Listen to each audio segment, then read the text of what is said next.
हाय नमस्कार मैत्रिणींनो. आज आपण बनवणार आहेत बालुशाही. तर त्यासाठी लागणार आहे या वाटीने 2 वाटी मैदा आणि थोडंसं तूप. तर हे 2 वाट्या पीठ घेतले. त्यात टाकायचं थोडा बेकिंग सोडा,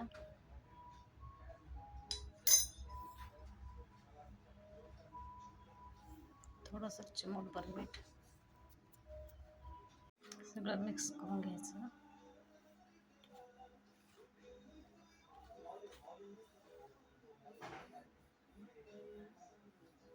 यात तूप टाकायचं. हे तूप गरम नाही करायचं, असंच टाकायचं. जास्त घट्टही नाही आणि जास्त पातळही नाही.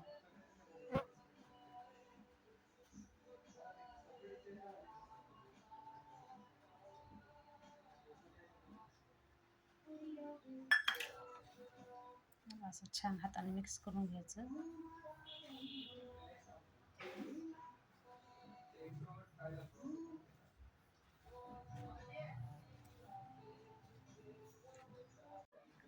तूप हे मिक्स केलं. दही टाकायचं.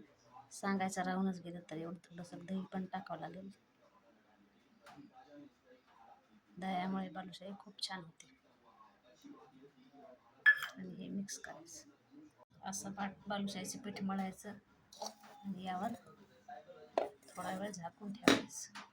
पीठ मळते तोपर्यंत पाक करून घेऊ. त्यासाठी कढई ठेवली. छोट्या ग्लासाने 1 ग्लास पाणी टाकायचं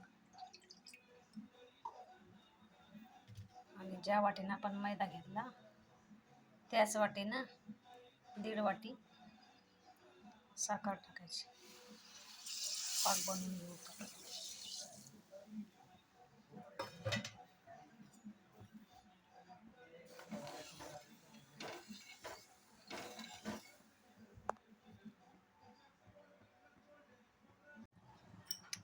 तर आपण पाक करून घेत आहोत. यात टाकायचा थोडा केशरी रंग.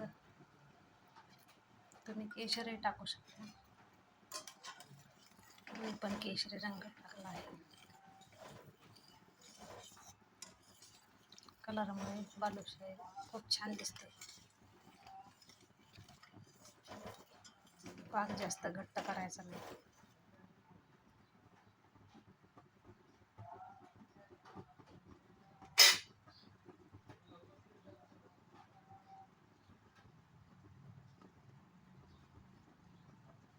कसा चेक करायचा चला दाखवते. एका प्लेटमध्ये थोडंसं टाकायचं आणि हाताने चेक करून घ्यायचं. चिकट लागत आहे याचा अर्थ पाक आपला तयार झाला आहे. गुलाबजामुनला लागतो तसाच पाक बालुशाहीसाठी तयार करायचा आहे. बघा आता कसं झालं. छान पाक करून ठेवलाय आपण. तर याला घट्ट पूर्ण एकसारखं मळायचं नाही.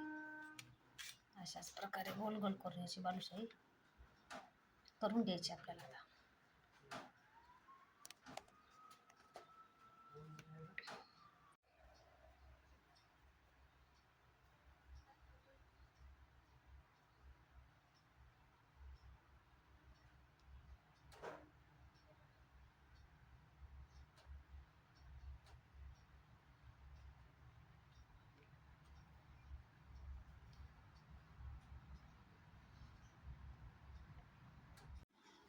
आता चला आता बालुशाही तळायला घेऊ. तेवढ्या प्रमाणात 10 ते 12 बालुशाही होतात. तेल मी तापायला अगोदर ठेवले. तुम्हाला दाखवते. तळून कमी गॅस केलेला आहे मी.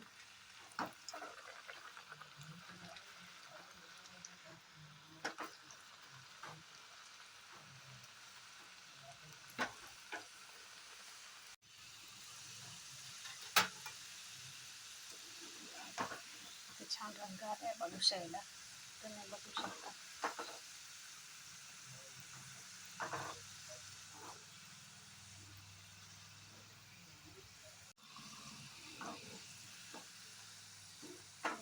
काढायची अशी तेलातून. तेल तळण्यासाठी अशा जाळीवरती ठेवायची. छान रंग आला तुम्ही बघू शकता. थोडा वेळ अशी जाळीवर ठेवायची, कारण त्यामधलं तेल खाली निघून जाईल. तर ही बालुशाही पात्रामध्ये टाकून द्यायची आपल्याला.